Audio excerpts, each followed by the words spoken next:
Savsavning o'zini kuchaytirish fursatining kelganligi. Yaxshimisiz do'stlar? Unda uch podshohlikni davomli so'zlab ketdik.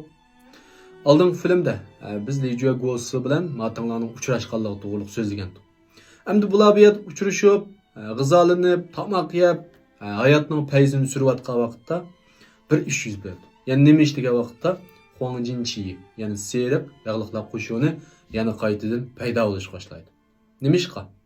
Chunki necha yilning yoqi Dungju xalqni yaxshi idora qilmay, fuqarolarni ezib, o'zini o'ylab, yaxshi bir vazir bo'lolmaganligi uchun bu yerda Huang Jinchi, ya'ni seriq yog'liqlar qo'shuni qaytadan paydo bo'lish boshlaydi.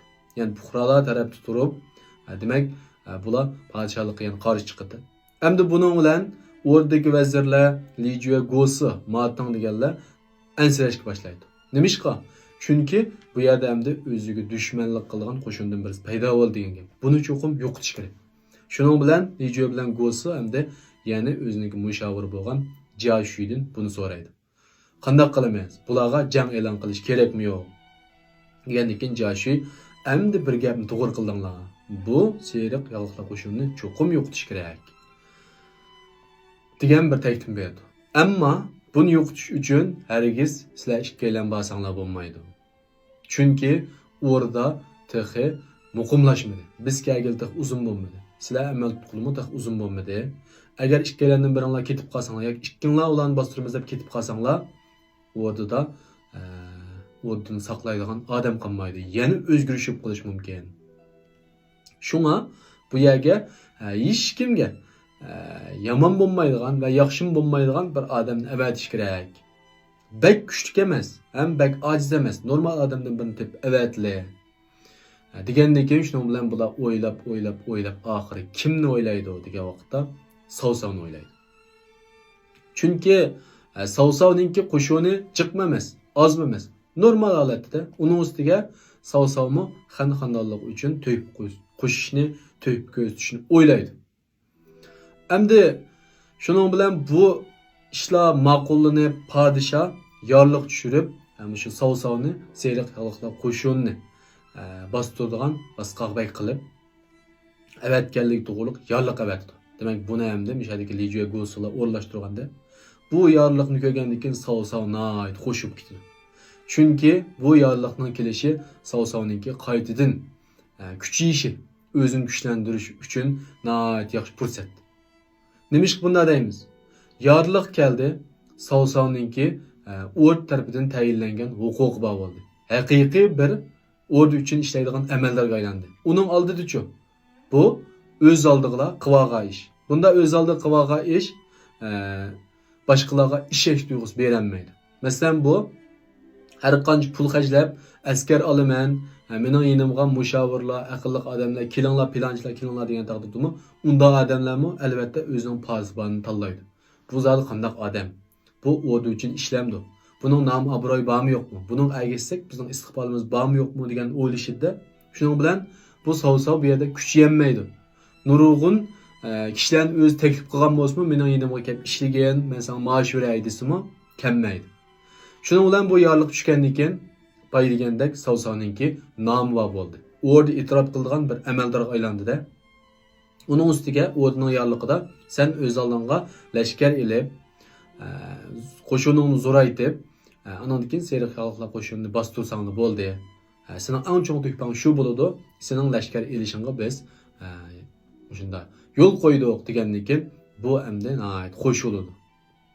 Shuning bilan shundoq bir xodim qabul qildigan, ya'ni 100 turan imtihon oladigan o'rindan birini tayyor qiliblar, o'rninki yorliqini butun xalq olamga tarqitib, shunda o'rnidan bizga vaziyat tushdi.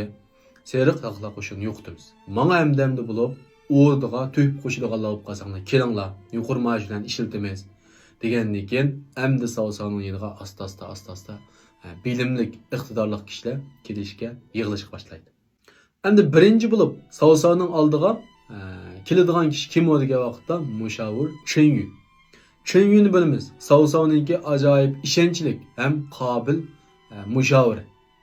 Bu shu Savsav agashgandan boshlab Savsav ajoyib sodiq umrining oxirigacha Savsavga hamdam bo'lib o'tdi. Chönyünü qabul qilib bo'lgandan keyin keyindilla shunyu keladi. Bu shunyuni demasam bilasizlar, yangi 3 podshohlikda ajoyib aqlliq, tadbirlik savsavlar nihoyatda kelishalaydigan qilib shu obrazni yaratib bergan. Bu hamda savsavning qalbini tushundigan aqlliq mushavirlarning birisi. Bu mu savsavning yana keladi hamda xizmatga qabul qilinish uchun. Bu ikkisilar shu savsavga yaraydi ham qabul qildi. Bularning keyindan kim keldi desa, Goja keladi. Hamda bu Goja shu savsavninki eng kuchli mushaviri, eng aqlliq mushaviri desak ortiq ketmaydi. Hatto shu 3 podshohlikdagi eng oldidagi mushavir desakmi ortiq ketmaydi. Chunki bu Gojaninki shu iqtidorini Zhuge bilan silishtirdi nurg'un kishilar. Nihoyat iqtidor, aqlli kishida bu. Bu Gojani ko'rgandan keyin savsav tixim qo'shib ketdi. Buni bir ko'ribla, bir qatim paranglashibla, buning ajoyib amroq bo'lib qoldi. Buning iste'dodiga qo'l qo'ydi. Gojani qabul qilib bo'lgandan keyin Shunyo degan odam keldi. Hamda bu Shunyo degan kim degan vaqtda Shunyuninki jiyani. Bu tog'isininki savsav agashganligini ko'rib, bular bir oila, bir jamiyat bo'lgandan keyin unda bo'lsa menmi berib agishaydi. Bu nihoyat donliq mushavir. Demak, savsav birdamdila 4 tal mushavirga ega bo'ladi. Mush seriq yalaqlar qo'shinini yo'qotish bir plani bilanlar, demak, o'zininki eng kuchli 4 mushavirga ega bo'ladi. Mushu mushavirlarga tayinib, demak, savsav keyingi shu video'ltini qurib chiqadi desak bo'ladi. Demak, mushu mushavirlarningki kuchi bilan savsav ajoyib zo'rayib ketadi, kuchayib ketadi, to'xtamay g'alaba qiladi.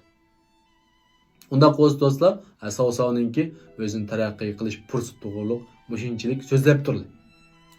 Endi keyingi filmda biz nima so'zlaymiz degan vaqtda savsavninki shu aqlliq, bilimlik mushavirlarni birma-bir biz tafsiliy tushuntirib chiqamiz. Unda qo'z do'stlar, film yargan bo'lsa, astik inkas ayoniga gullarni, alt raqamlarni, yuraklarni berib qo'yinglar.